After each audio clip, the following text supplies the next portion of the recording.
शीतल, जब तुम वहां खंडाला में थी तब ये सब हुआ? हाँ जी सर, एक्चुअली वहाँ हमारी प्रॉपर्टी को लेके कुछ प्रॉब्लम्स चल रही थी, इसलिए मैं और करण वहाँ गए थे। करण? जी, ही इज माय लॉयर। अच्छा सर, वो लैंड शीतल के नाम पे थी, इसलिए उसे वहाँ होना ही था। यस सर, बहुत इम्पोर्टेंट मीटिंग थी। आप? She is Tara, my assistant.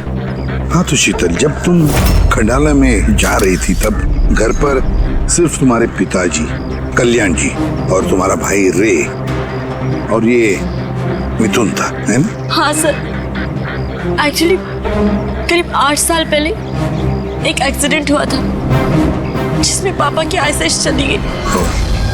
पापा देख नहीं सकते और मिथुन काका उनका अकेले ध्यान नहीं रख पाएंगे, इसलिए रे वो यहीं रुके। मुझे उन दोनों को अकेले छोड़ना ही नहीं चाहिए था।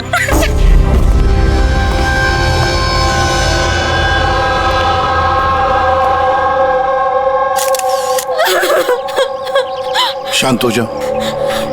एक बात बताओ शीतल, अब तुम कह रहे थी कि उनको अकेले छोड़कर जाना ही नहीं चाहिए था, क्यों? ऐसे क्यों लगा तुम्हें? क्या तुम्हें डर था कि उनकी दोनों की जान को खतरा है, ऐसे कुछ होगा? नहीं सर, पर इतना जरूर पता था कि रे की उसके फ्रेंड्स के साथ ना कोई बड़ी प्रॉब्लम चल रही थी। फ्रेंड्स के साथ? और वो लोग एक दूसरे को ब्लैकमेल कर रहे थे किसी चीज को लेके।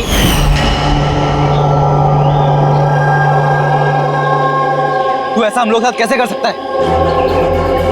एक बार फिर से सोच ले रे, अगर यही तेरा फाइनल डिसीजन है तो जानता है कि क्या होगा। आई डोंट केयर, मैं तो सिर्फ सही टाइम का वेट कर रहा हूँ। पर अगर किसी को कुछ पता चल गया तो? तुम पागल हो गई हो क्या? अगर तुम ऐसे बिहेव करती रहोगी तो श्योरली किसी ना किसी को तो डाउट हो ही जाएगा। गाइस, अगर हम कंट्रोल में हैं तो वी आर सेफ। गाइस, तुम लोग अपना देख लो, मुझे ऑनेस्टली नहीं पता है कि मैं क्या करने वाला हूँ।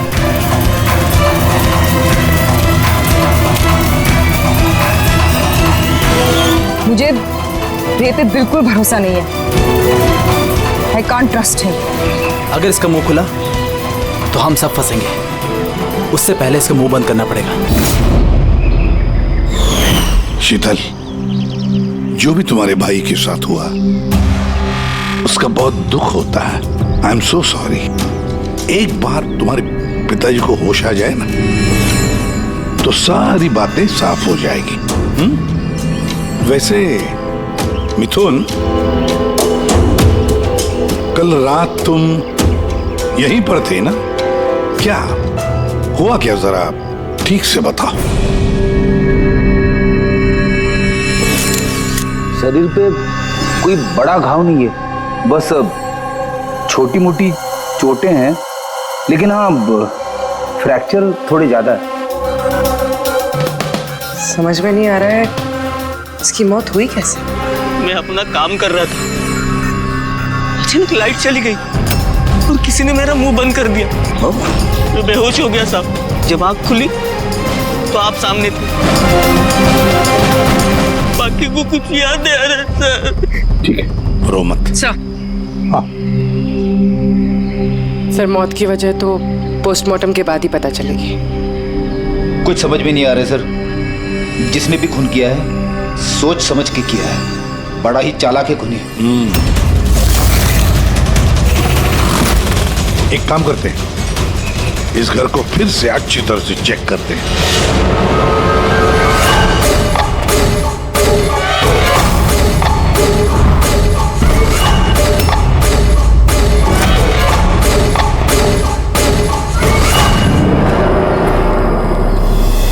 ग्लास तोड़कर अंदर घुसा है घर के अंदर।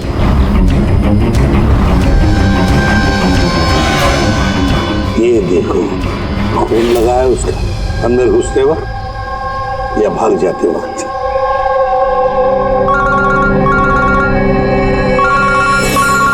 हेलो, एसीपी प्रतिमा। अच्छा, कल्याण जी को होश आ गया?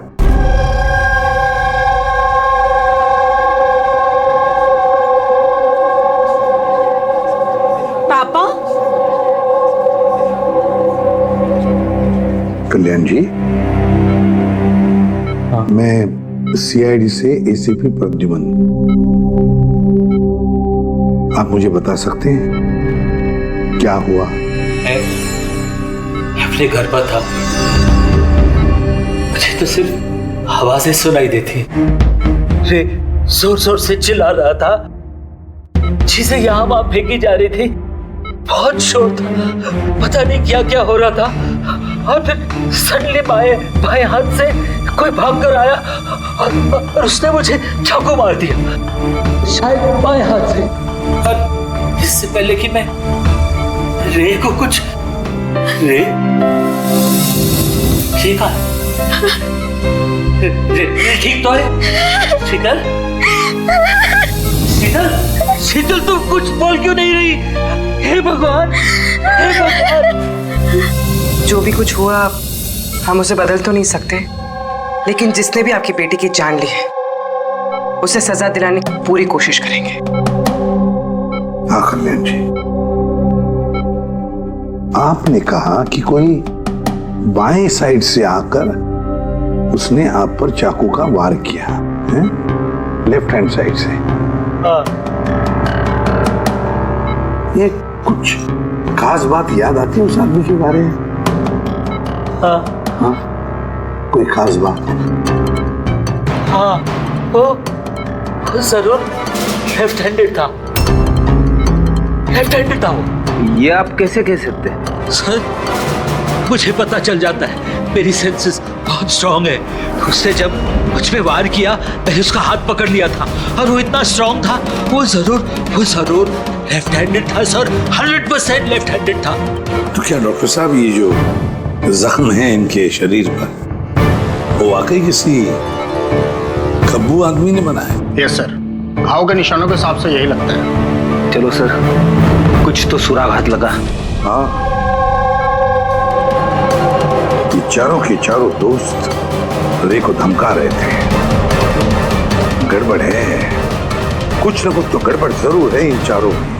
तनिषा, अंकिता, विवान और सैम। उठाओ इन चारों को, उठाओ।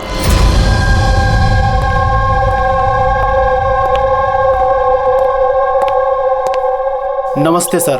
आप? मैं सैम का फादर हूँ। पिछले 2 हफ्तों से सैम से मेरी कोई बातचीत नहीं हुई। अब मैं आपको कैसे बताऊं कि वो कहाँ पर है? मैंने उसको कई बार फोन किया, लेकिन उसका फोन ही नहीं लग रहा। मैं तनिषा की माँ। अब उससे फोन करके मैं क्या पूछूं?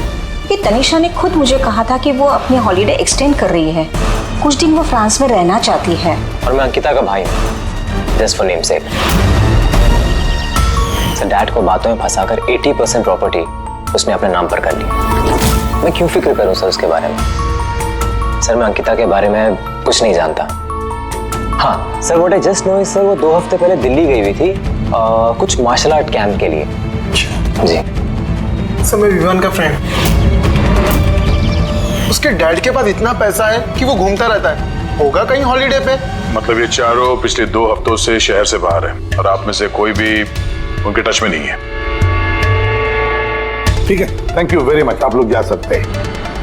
अगर जरूरत पड़े तो आप लोगों को हम फिर से बुला लेंगे। Thank you. जरा 1 मिनट, क्या आप बता सकते हैं कि सैम, तनिषा, विवान और अंकिता, इन चारों में से कोई लेफ्ट हैंडेड है, खब्बू है? हाँ सर, मेरा बेटा सैम लेफ्टी है। अच्छा, क्यों सर? नहीं, ऐसे ही। हाँ, आप लोग जा सकते हैं। Thank you.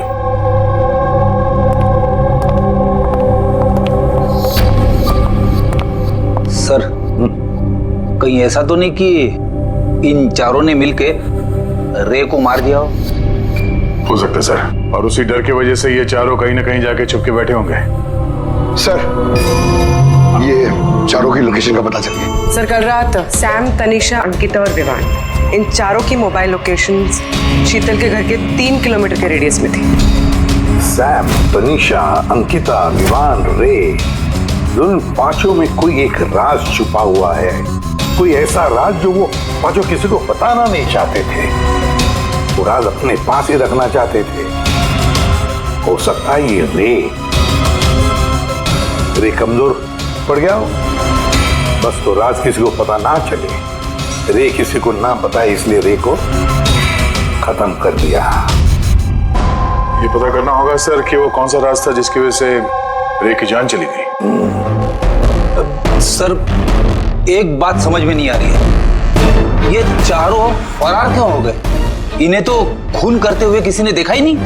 एग्जैक्टली, लाइट चली गई थी सर और वो कल्याण जी देख नहीं सकते थे और नौकर मिथुन बेहोश पड़ा था, तो वहां से भागकर कोई शक अपने ऊपर ओढ़ के क्यों लेगा? सर पता नहीं क्यों ऐसा लगता है कुछ मिसिंग है।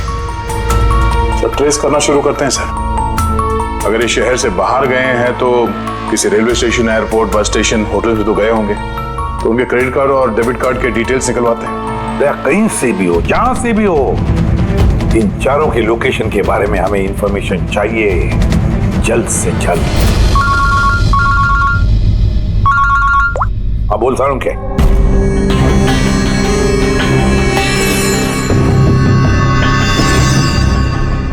यार सारुण के तूने इस कंकाल पे ये रेड मार्क्स क्यों किए? बस ये समझाने के लिए कि इस रे की हड्डियों का कैसे चूरा बना है। ये देखो, ये रे की हड्डियों का एक्सरे। इस रे पर बहुत जबरदस्त ताकत के साथ वार किया गया। एक झटके में इसकी गर्दन की हड्डी टूट गई। बस एक बार तो इसके रिब केज पर इतना जबरदस्त किया गया है कि एक ही झटके में इसके रिब केज की बाईं हड्डियां 12 की 12 पसलियां एक साथ एक झटके में टूट गई। और वो भी कमाल की बात यह है कि एक ही सिमेट्री में। एक झटके में 12 पसलियां? नतीजा हार्ट का रुक जाना, हार्ट ब्लॉक। इसके हार्ट पर जबरदस्त प्रेशर पड़ा। कमाल की बात यह है बॉस कि जितनी ताकत के साथ इस पर वार किया गया है, इतनी ताकत हाथों से या किसी भी हथियार से पैदा नहीं की जा सकती। इसे देख करके तो ऐसा लगता है जैसे खूनी जानता था बॉस। खूनी जानता था कि किस पॉइंट पर वार किया जाए कि एक ही झटके में सारी की सारी पसलियां एक साथ टूट जाए, एक सिमेट्री में। हाथों से कोई इतना फोर्स तो पैदा नहीं कर सकता। हाँ, कर सकता है अगर कोई मार्शल आर्ट्स का जानकार हो तो। जैसे कुंग-फू, कराटे, ताइक्वांडो, इन सब में खास किस्म के मूव्स होते हैं जिससे इतना फोर्स पैदा किया जा सकता है। ये हो सकता है बॉस। अभी अटैक उसी ने किया जिसे मार्शल आर्ट्स की जानकारी है, जैसे आर्मी बैकग्राउंड का कोई। Martial arts? वो लड़की भी तो गई है ना दिल्ली में मार्शल आर्ट्स का कैंप अटेंड करने के लिए। क्या नाम है उस लड़की का? अंकिता। अंकिता के भाई ने तो हमें ये बताया। Sir what I just know sir, वो 2 हफ्ते पहले दिल्ली गई हुई थी कुछ मार्शल आर्ट कैंप के लिए।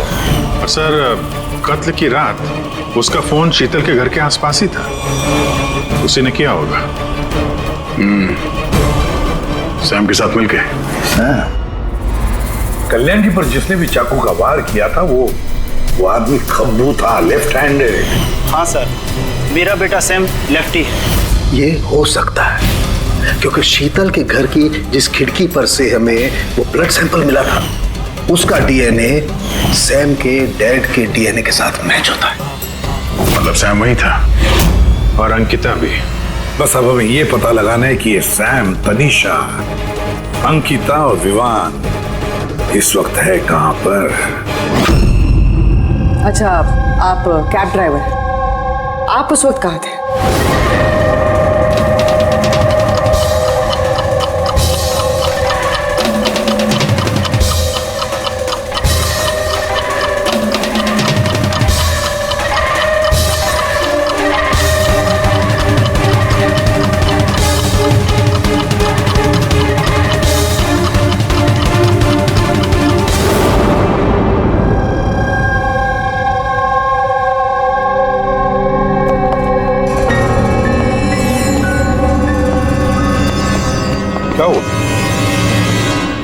सर, सैम एक टूरिस्ट टैक्सी लेकर पूना चला गया। टैक्सी ने जहाँ उसे ड्रॉप किया उसका एड्रेस थोड़ी देर में मिल जाएगा। सर पिछले 24 घंटे में ये तनीषा ने पंचगनी में अपना एटीएम कार्ड 3 बार यूज किया सर। ये अंकिता तो बड़ी अजीब है। दिसंबर 2017 में इसने बोरिवली के ज्वाला डी मार्केट से 5 सिम कार्ड खरीदे थे। हाँ सर, ये वही जगह है जहाँ पे यूज सिम कार्ड मिलते हैं। और सर ये सब के सब 10 दिसंबर 2017 को महाबलेश्वर गए थे और 14 दिसंबर को लौटे। सर इन्हें लग रहा था कि इन्हें कोई पकड़ेगा नहीं, लेकिन इनसे एक गलती हो गई। ये जो अंकिता है सर, इसने जो सिम कार्ड्स लिए थे उसकी लोकेशन हमें महाबलेश्वर से 15 किलोमीटर आगे हाउस होल्ड में मिली। हाँ, brilliant job, absolutely brilliant job. बस अब नाउ नो वेस्टिंग टाइम, हम टीम बनाते हैं और काम शुरू करते हैं। लेकिन सर 5 सिम कार्ड, वो भी यूज्ड, कर क्या रहे हैं ये लोग? जो भी कर रहे हैं करने दो, पर पछताएंगे जरूर, बहुत पछताएंगे।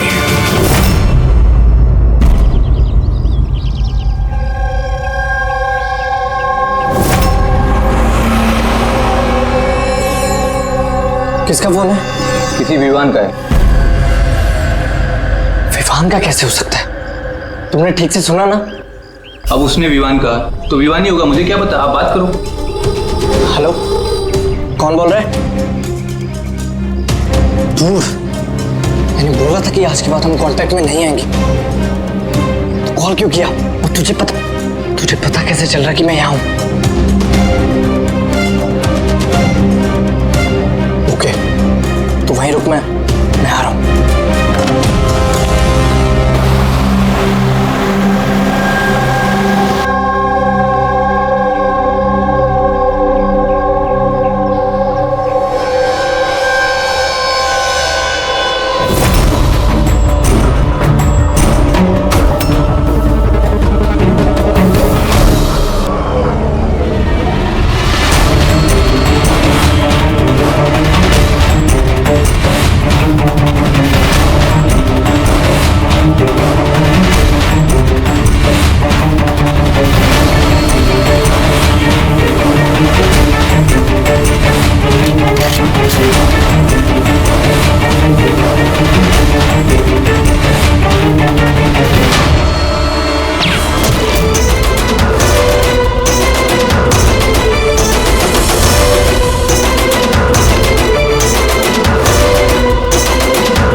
बीच रास्ते इसकी बॉडी मिली है सर। किसी ने दिन दहाड़े भरे मार्केट में गोली मारी है। लॉन्ग डिस्टेंस शॉट था, ऑब्वियसली स्नाइपर होगा। स्नाइपर लॉन्ग डिस्टेंस से गोली चलाई, मतलब किसी को पता भी नहीं चला होगा कि गोली चली कहां से और फिर गोली चलाई किसने। Anyway, thank you very much. जी सर, हम लोग तनीषा तक पहुंचने ही वाले थे कि किसी ने इसे भी मार दिया। वही तो सर, ये इत्तेफाक तो नहीं हो सकता सर।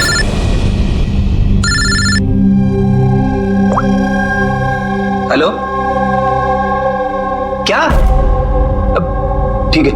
क्या हुआ? सर, पुणे पुलिस स्टेशन से फोन था, किसी ने सैम को मार दिया। What? Oh my God. Sir, वो जिस लॉज में रुका था उसी लॉज के पास। सर, ये जरूर विवान और अंकिता का ही काम है। ये कोई सीक्रेट है जिसे छुपाने के चक्कर में ये लोग आपस में एक दूसरे का खून कर रहे हैं। अपनी जो भी है उसे पता कैसे चलता है कि हम किसके पास जाने वाले हैं? 4 में से 2 बच गए हैं, विवान और अंकिता।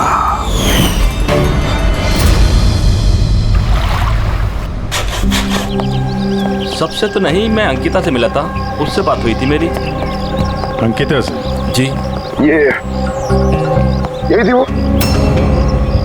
हाँ, ये वही लड़की है, इसी ने मुझे पेमेंट दिया था, 2 दिन के 20,000 रुपए। 2 दिन के 20,000 वो मान गए? ऐसी क्या इमरजेंसी थी? अच्छा, उन 2 दिनों में आपने उनसे या उनके ग्रुप के बाकी लोगों से मिले थे?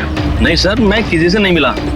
मैंने तो उस लड़की को ऑफर किया था कि हमारे पास कुक और क्लीनर दोनों हैं, लेकिन उस लड़की ने मना कर दिया कि मुझे कोई हेल्प नहीं चाहिए। तो उसने कहा कि आप 2 दिन के बाद आइए जब हम यहाँ से चले जाएं। और 2 दिन के बाद जब मैं वापस आया तो यहाँ सब कुछ वैसा का वैसा ही था, कोई गंदगी नहीं, कोई कचरा नहीं, सब साफ सुथरा था एकदम। अच्छा, उसके बाद आपने ये जगह किसी और को दी? नहीं सर, हमें जगह का रिनोवेशन कराना था, इसके लिए हमने जगह बंद कर दी थी। आपके क्लीनर को जरा बुलाइए, उससे कुछ बातचीत करना चाहते हैं। मैं भेजता हूँ। बिना क्लीनर और बिना कुक के 2 दिन यहाँ पे रहे, कुछ ना कुछ तो खिचड़ी पकी रही थी यहाँ पे। क्वार्टर की सफाई तुम ही करते हो? जी सर। चलो।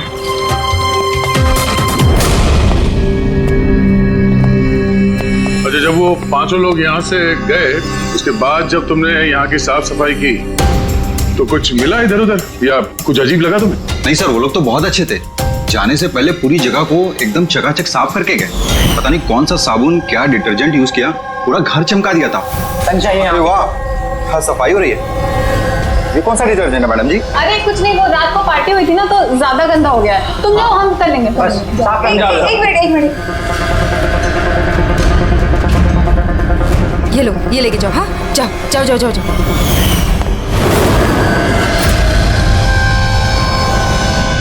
बहुत महंगी है सर, मैंने तो पहनी नहीं कभी, वरना लोग कहते हैं चोरी की। महंगी तो है, पर फिलहाल ये महंगी घड़ी हमारे पास रहेगी। जी सर। आइए, आप तो आइए।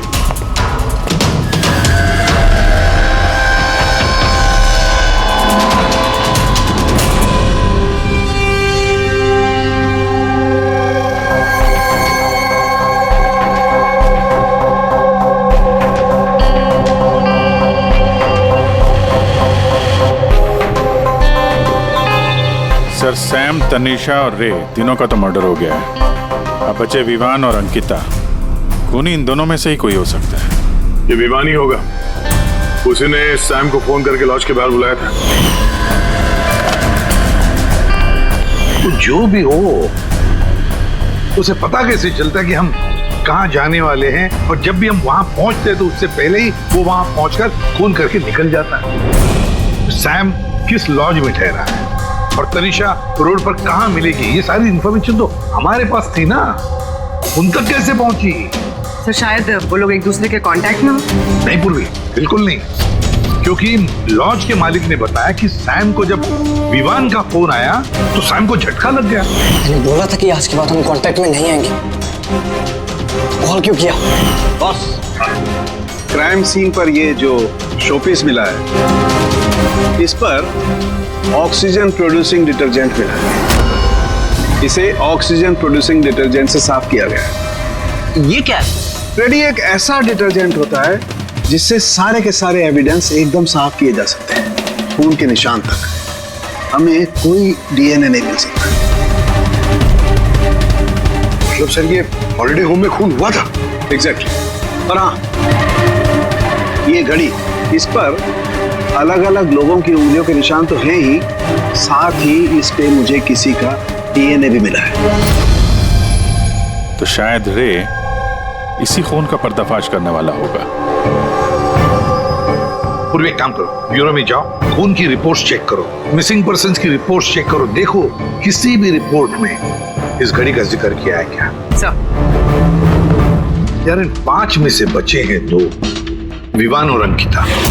अगर खूनी विवान या अंकिता को कांटेक्ट करना चाहे तो फिर वो जो 5 यूज्ड सिम कार्ड्स है ना, वो इनके पास होंगे। उन्हीं में से किसी नंबर पर वो फोन करेगा, है ना? वो नंबर ट्रैक करते हैं। सर, तनीषा का खून हुआ पंचगनी में, सैम का खून हुआ पुणे में। दोनों जगहें 100 किलोमीटर दूर, जबकि खून हुए सेम टाइम पे। और एक ही टाइम पे कोई 2 जगहों पे कैसे हो सकता है सर? कोई तो है जो इस प्लान में शामिल है। मान लिया गया कि कोई और है इस खूनी के साथ। एक बार ये विवान और अंकिता हमारे पंजे में आ जाए ना, तब सारे सवालों का जवाब मिल जाएगा। एक काम करो अभिजीत, साइबर डिवीजन से एक हैकर को बुला दो।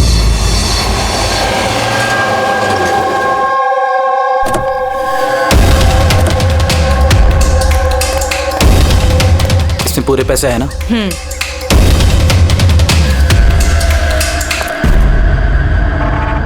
एक मिसिंग रिपोर्ट तो दर्ज हुई है जिसमें इस घड़ी के बारे में लिखा हुआ है।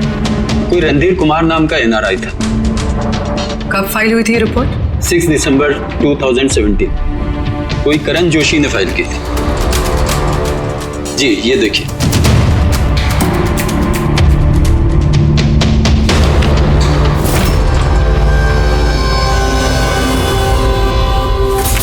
Thank you.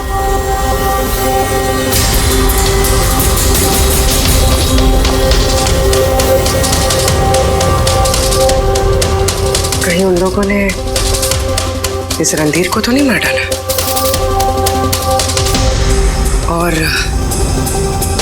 और कहीं ये करण रणधीर की मौत का बदला तो नहीं ले रहा? करण? जी, ही इज माय लॉयर।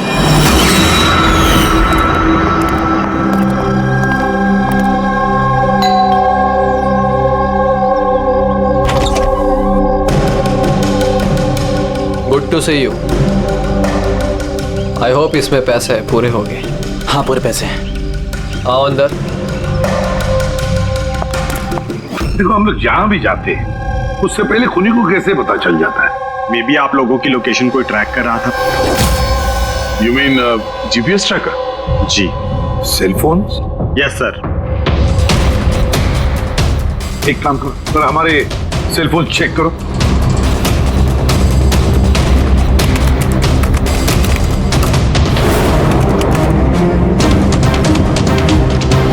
तुमने पैसे मांगे थे, हम लेकर आए हैं। अब वो एविडेंस दो और सब खत्म करो। खत्म करूं? जैसे तुम लोगों ने रणधीर को खत्म किया था। करण, हमें सबूत दो। देता हूं, लेकिन उससे पहले मैं तुम्हें किसी से मिलाना चाहता हूं। कौन? बुलाता हूं।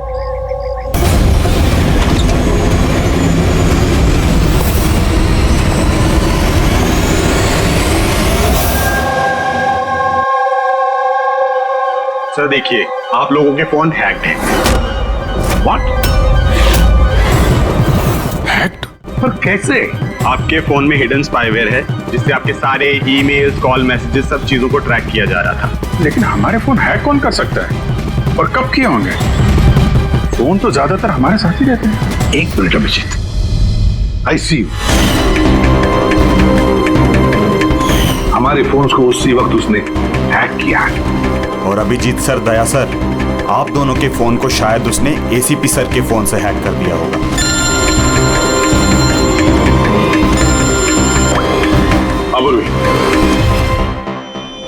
करण मरने वाले से रिलेटेड है?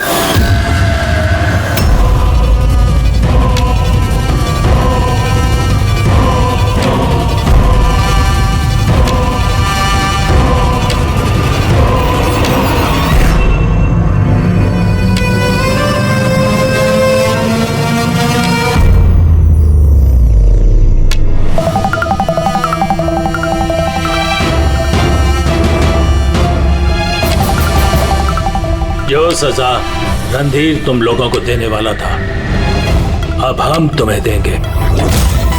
जैसे सैम,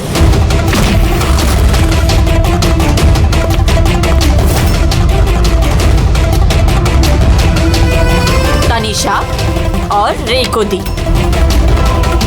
अब तुम दोनों की बारी है। तभी रणधीर की आत्मा को शांति मिलेगी। इसी घर में मारा था ना तुमने रणधीर को?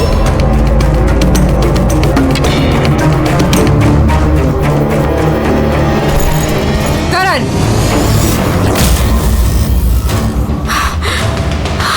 तुम्हारे पास कोई सबूत नहीं है ना? तुमने हमें फंसाया है ना? हाँ?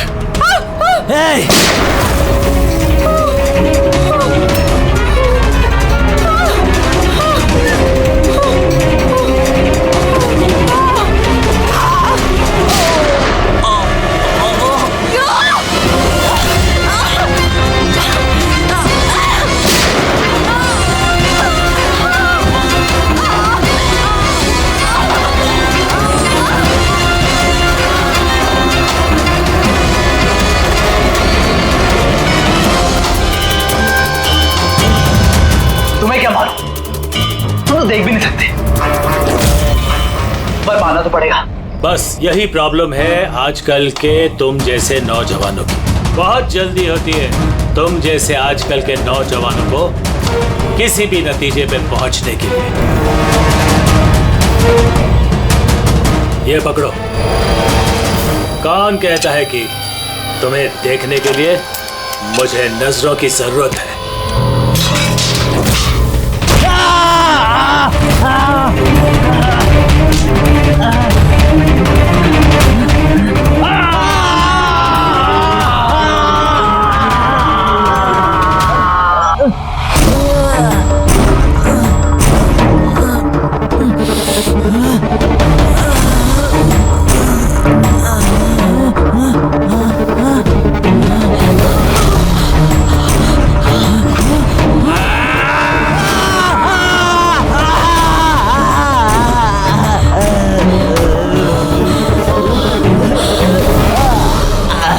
शीतल बेटा, तुम ठीक तो?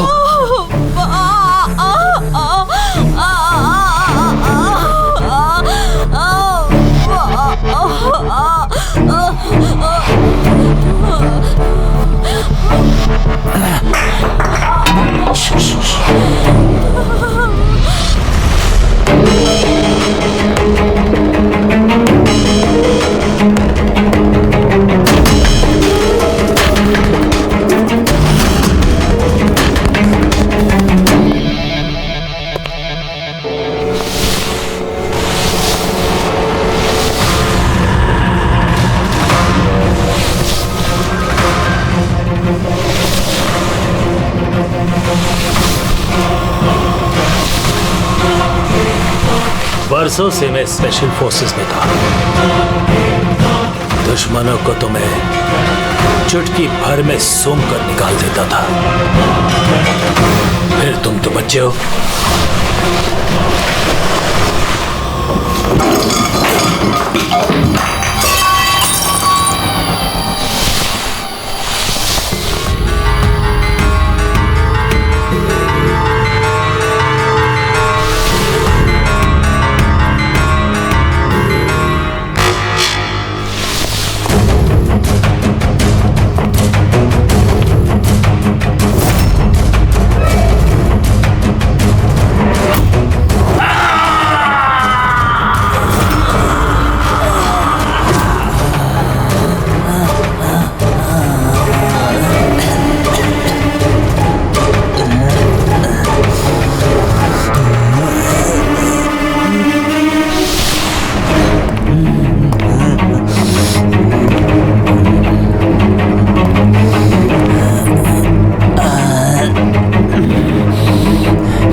मैं तो अंधा हूं ऑफिसर, लेकिन आप देखकर बताइए कि मैंने उसका सारा शरीर बेकार कर दिया है या नहीं, या दूं एक और?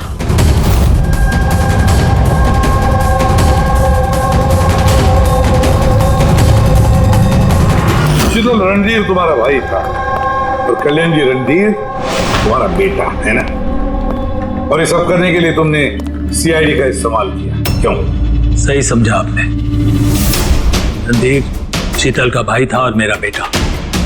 यानी रे का भाई? नहीं, रे मेरा बेटा नहीं था। उसे तो सिर्फ मैंने इस्तेमाल किया था हमें गुमराह करने के लिए, ताकि हम विवान, अंकिता और सैम तनीषा के पीछे लग जाए और उन्हें सजा दिलवाए, ताकि आपका बदला पूरा हो सके। हम उसे मारना नहीं चाहते थे। रणधीर एक्सचेंज प्रोग्राम का स्टूडेंट था, एकदम सीधा लेकिन बहुत पैसे वाला। अंकिता हमेशा से ही एक हाई फाई लाइफ जीना चाहती थी। उसी ने ये प्लान बनाया और रणधीर को किडनैप करके से पैसे मांगने। कितना रैंसम मांगा था तुम लोगों ने? 5 करोड़। फिर भी मार दिया तुमने उसे। रणदीप भाग रहा था, अंकिता को गुस्सा आया और उस 1 सेकंड के नॉनसेंसपन में उसने उसे मार दिया और हम सब घबरा गए, कुछ समझ नहीं आया कि क्या करें। तो उसकी बॉडी लेकर हमने लेक में डाल दिया।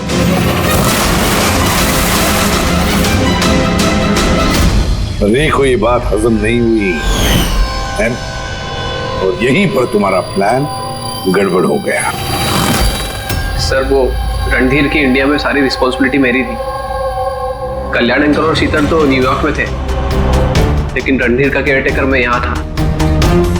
इन लोगों को पैसा देने के बाद भी इन्होंने रणधीर को नहीं छोड़ा, मार दिया। तो मैं घबरा गया, मुझे कुछ समझ नहीं आया। फिर एक दिन रे का कॉल आया। मुझे बिलीव नहीं हो रहा है कि हमने उसको हम सॉरी कुछ नहीं होगा तुम्हें।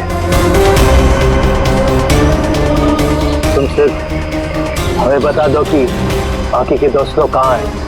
अंकल वो सब बाहर चले गए। जब तक ये रणधीर का केस सॉल्व नहीं हो जाएगा ना अंकल, वो वापस नहीं आएंगे। कहाँ है वो? मुझे उस बारे में कुछ भी नहीं पता। रे तो हमारे पास था ही, बस उन चारों को पकड़ना था। और ये काम हम अकेले नहीं कर सकते थे। तो इसीलिए तुमने हमारा इस्तेमाल किया, क्यों? रे से सारी इंफॉर्मेशन निकालने के बाद तुम लोगों ने उसे एक दर्दनाक मौत दी, ताकि हम लोग वो केस इन्वेस्टिगेट करें और ये सारी कहानी निकल के सामने आए। साथ में हमें सारे एविडेंसेस दे दिए, उन चारों के मोबाइल नंबर्स, और सैम जिस पैथोलॉजी लैब में काम करता था वहां से उसके ब्लड सैंपल मंगवा लिया। हम सबके फोन्स हैक किए। काफी अच्छी प्लानिंग थी। लेकिन एक बात भूल गए तुम, सजा देने का काम तुम्हारा नहीं, कानून का है। रणधीर की मौत का बदला तो तुमने ले लिया, लेकिन सजा अपने आप को दी है, अपने आप को।